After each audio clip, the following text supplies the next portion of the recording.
یعنی وہ کہہ رہے ہیں کہ بے وفا کی شکایت تو ہے، کر رہے ہیں لیکن وعدہ تو پھر بھی وفا نہیں کر رہے۔ حل لغت کیا ہے؟ بے وفا، وفا نہ کرنے والا، وعدہ وفا ہونا، وعدہ پورا کر دینا۔ اچھا، اس کا موضوع کیا ہے کہ مطلب محبوب مطلب کہہ رہے ہیں کہ مجھے بے وفا نہ کہو، یعنی کہ بے وفا کہنے کا گلہ ہے اس کا شعر کا موضوع، ٹھیک ہے۔ اب آ جاتی تشریح۔ یہ شعر حسن مطلع ہے۔ اس شعر میں مومن نے خوبصورت انداز میں جو ہے پہلے میں ہم یہ کر دیتے ہیں، سادہ مفہوم پہلے کر لیتے ہیں کہ محبوب اور عاشق ایک دوسرے کی بے وفائی کا گلہ کرتے ہیں، مگر سچ یہ ہے کہ نہ تو محبوب وفادار ہے نہ عاشق۔ محبوب کی وفاداری میں قربان ہونے کا وعدہ پورا کرتے ہیں، یعنی کہ عاشق بھی وہ وعدہ پورا نہیں کر رہا، جان قربان کرنے والا، اور محبوب بھی کہہ رہا ہے کہ مجھے بے وفا پوری نہیں کر رہا وہ بھی، ٹھیک ہے۔ تشریح کیا ہے کہ یہ اس شعر میں مومن نے خوبصورت انداز میں بیان اختیار کرتے ہوئے زمانی بات کی ہے۔ ایک مفہوم تو اس کو دو معنی نکلتے ہیں، ٹھیک ہے، دو مفہوم نکلتے ہیں۔ ایک مفہوم کیا ہے کہ وہ اپنے آپ سے کہہ رہا ہے کہ تو ہر وقت محبوب کی بے وفائی کا گلہ کرتا رہتا ہے، تو میں خود بھی تو محبوب سے کیا وعدہ پورا نہیں کرتا، یعنی محبوب سے عشق کا تقاضا ہے کہ عاشق عشق میں قربان ہو جائے، مگر مومن خود کو احساس دلاتا ہے کہ تو محبوب کو بے وفا کہتا ہے مگر خود عشق میں کیا ہوا جانے سارے کا وعدہ پورا نہیں کرتا۔ اور دوسرا مفہوم کیا بنتا ہے؟ دوسرا مفہوم بنتا ہے کہ محبوب شاعر سے شکایت کرتا ہے کہ تو بے وفا مگر تو خود بھی وفا نہیں کرتا۔ اچھا، اس میں بچے اس سے ریلیٹڈ شعر دیکھیں، یہ ہے جہاں دے دوں نہ میں کہیں تم پر، جہاں دے دوں نہ میں کہیں تم پر، آج وعدہ وفا نہ ہو جائے۔ اور دوسرا والا جو ہے وہ عاشق علی خان ہمدم نے لکھا ہے، محبتوں کے سفر کو طے نہیں کرتا، محبتوں کے سفر کو طے نہیں کرتا، جو اپنی آنکھ کے پانی کو میں نہیں کرتا، ٹھیک ہے۔ میں یہاں پر ویسے تو شراب کو کہتے ہیں، لیکن آنکھوں کی سرخی کو جو آنسوؤں کے بعد آ جاتی ہے نا، اس کو کہا گیا۔ غالب نے محبوب کی بے وفائی پر اپنا جذبہ یوں بیان کیا، ہم بھی تسلیم کی خو ڈالیں گے، ہم بھی تسلیم کی خو ڈالیں گے، بے وفائی تیری عادت ہی سہی۔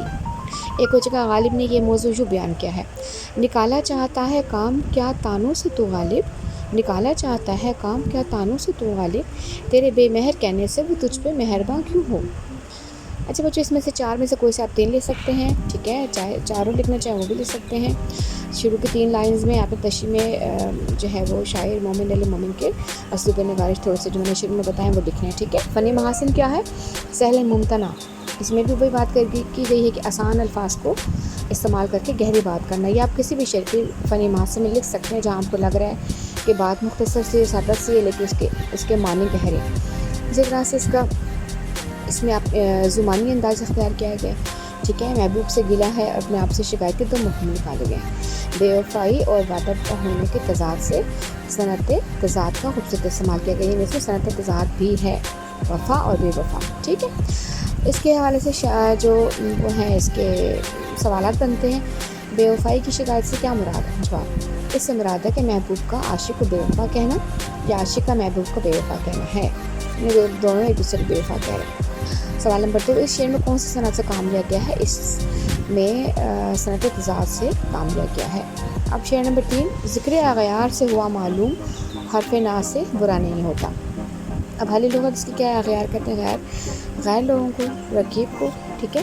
اور سادہ مفہوم، عشق میں غیروں کے ذکر سے رسوائی ہوئی تو معلوم ہوا کہ نصیحت کرنے والے کی بات بری نہیں بلکہ اچھی تھی۔ اس کی کیا ہے؟ اغیار سے مراد رقیب ہے، حسد کرنے والے، اور یعنی کہ جب عاشق کو حقیقت کا معلوم ہوا نا کہ یہ عشق وغیرہ کچھ بھی نہیں ہے، ٹھیک ہے، تو اس کو جو نصیحت کرنے والے لوگوں کا احساس ہوا کہ واقعی وہ مجھے صحیح نصیحت کرتے تھے۔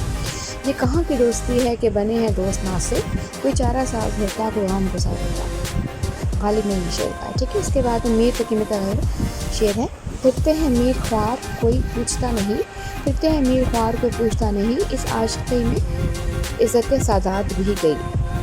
ایک اور شعر میں اس موضوع کو بھی بیان کیا گیا ہے، غیروں سے کہا تم نے، غیروں سے سنا تم نے، کچھ ہم سے کہا ہوتا کچھ ہم سے سنا ہوتا۔ فنی محاسن کا کیا ہے؟ ذکر اغیار اور حرف ناصب، اس میں مرکبات اضافی کا استعمال کیا گیا، ٹھیک ہے، اوکے۔